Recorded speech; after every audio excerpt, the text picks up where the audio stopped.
எல்லாருக்கும் வணக்கம். நான் Hema Subramanian. Welcome to home cooking Tamil. நம்ம எல்லாருக்குமே பிடிச்ச ஒரு டெசர்ட்னா அது ஐஸ்கிரீம் தாங்க. நம்ம யூஸ்வலாக ஐஸ்கிரீம்ஸ் ஷாப்ஸில் போய் வாங்கி சாப்பிடுவோம்.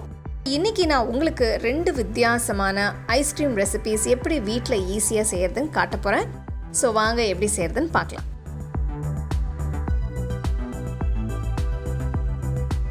சாக்லேட் கனாஷ் செய்ய 250 gram semi sweet dark chocolate எடுத்திருக்கேன்.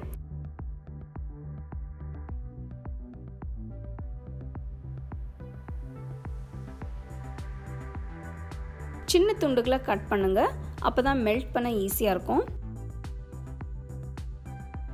சாஸ்பேனில் 1/4 கப் முழு கொழுப்புள்ள பால், 1/4 கப் ஃப்ரெஷ் க்ரீம் ஊற்றுங்க. கட் பண்ண சாக்லேட் துண்டுகளை போடுங்க. ஃப்ரெஷ் க்ரீம், டார்க் சாக்லேட் இது எல்லாமே சூப்பர் மார்க்கெட்டில் கிடைக்கும். வயர் விஸ்க் யூஸ் பண்ணுங்க, அப்போ தான் சாக்லேட் ஈவனாக மெல்ட் ஆகும். கட்டி இல்லாமல் கெனாஷ் நல்ல ஸ்மூத்தாக இருக்கணும். கெனாஷ் செய்யும்போது அடுப்பு லோ ஃப்ளேமில் இருக்கணும். அடுத்து 1 டேபிள் ஸ்பூன் கொக்கோ பவுடர் போட்டு மிக்ஸ் பண்ணுங்க.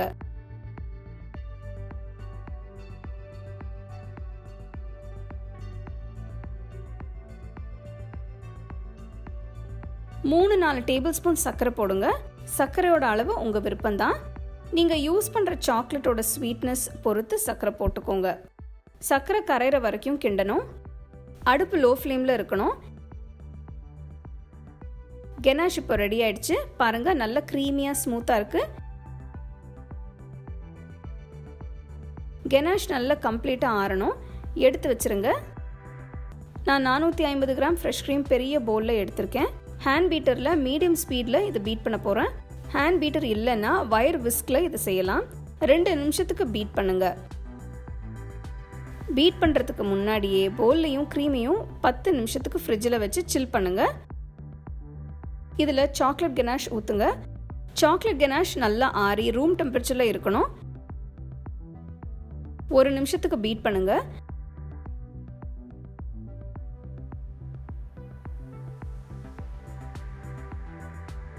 Ice cream mixture ready. இதை ஒரு பாத்திரத்தில் ஊற்றி 8 மணி நேரம் ஃப்ரீசரில் வைங்க. சாக்லேட் ஐஸ்கிரீம் நல்லா சூப்பராக செட் ஆயிடுச்சு. சர்வ் பண்ணுறதுக்கு முன்னாடி 2 நிமிஷம் வெளியில் வைங்க, அப்போ தான் ஸ்கூப் பண்ண ஈஸியாக இருக்கும். சாக்லேட் சாஸ் இல்லைன்னா வேஃபர் வச்சு சர்வ் பண்ணுங்க.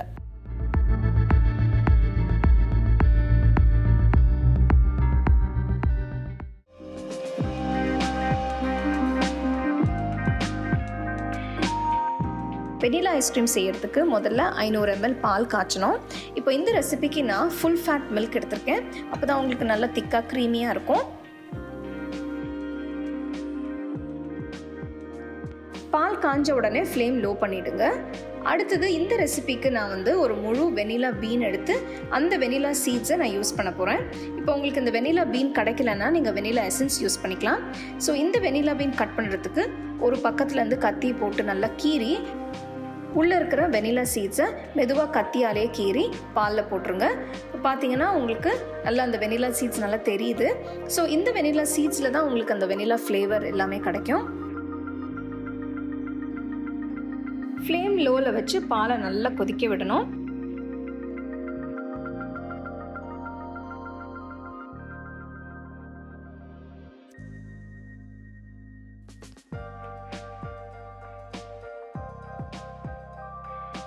பால் இப்போ 10 நிமிஷம் கொதிச்ச பிறகு இதில் 1/2 கப் சர்க்கரை சேர்த்து நல்லா மிக்ஸ் பண்ணணும்.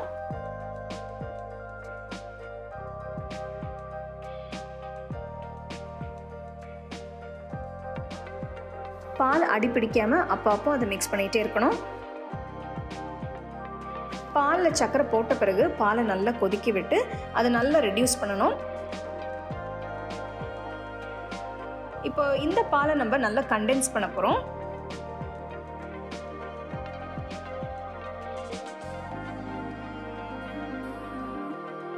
பால் நல்லா கண்டென்ஸ் ஆயிருக்கு.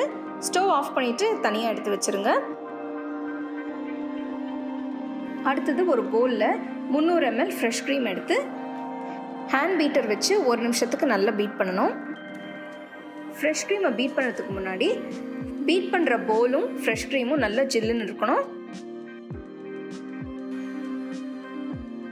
இப்போ ஃப்ரெஷ் க்ரீம் நல்லா பீட் பண்ண பிறகு அடுத்தது ஆற வச்ச கண்டென்ஸ்ட் மில்க் இதில் போட்டு திருப்பி 1 நிமிஷத்துக்கு நல்லா பீட் பண்ணணும்.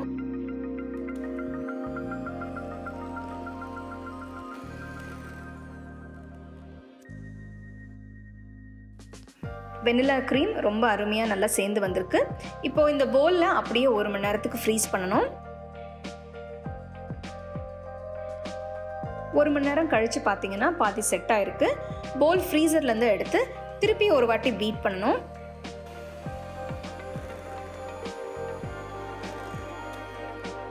ரெண்டாவது வாட்டி வெனிலா க்ரீமை 2 நிமிஷம் பீட் பண்ணியிருக்கேன். இது நல்லா பீட் பண்ண பிறகு ஒரு பிளாஸ்டிக் டப்பில் மாற்றிட்டு நல்லா லெவல் பண்ணிவிட்டு திருப்பி ஃப்ரீஸ் பண்ணணும்.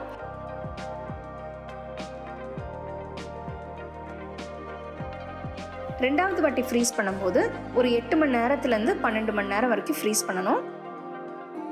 12 மணி நேரம் கழித்து எடுத்தோன்னா வெனிலா ஐஸ்கிரீம் பிரமாதமாக செட் ஆகிருக்கு.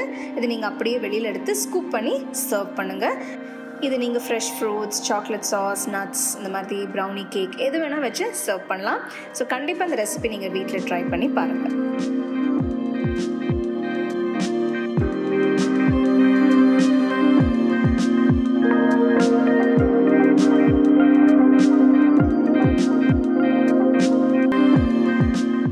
ரெண்டு அட்டகாசமான ஐஸ்கிரீம் ரெசிபிஸ் பார்த்துருக்கோம். ஸோ உங்களுக்கு பிடிச்ச ஃப்ளேவரை நீங்கள் வீட்டில் ட்ரை பண்ணி சந்தோஷமாக என்ஜாய் பண்ணுங்கள். இந்த ஸ்டெப்ஸ் எல்லாம் கரெக்டாக ஃபாலோ பண்ணிங்கன்னா உங்களுக்கு ரொம்ப நல்லா வரும். கண்டிப்பாக ட்ரை பண்ணி உங்களை ஃபேமிலி ஃப்ரெண்ட்ஸோட ஷேர் பண்ணுங்கள். உங்களுக்கு இந்த ரெசிபி பிடிச்சிருந்தா லைக் பண்ணி ஷேர் பண்ணி ஹோம் குக்கிங் தமிழ் சேனலுக்கு சப்ஸ்கிரைப் பண்ணுங்கள். மறக்காமல் பெல் ஐக்கானை கிளிக் பண்ணுங்கள். The second edition of our home cooking book is now available on our website 21frames.in. I'll give you the link in the description. You can go and check it out. The book is currently available only in India for now, so you can place your orders on 21frames.in.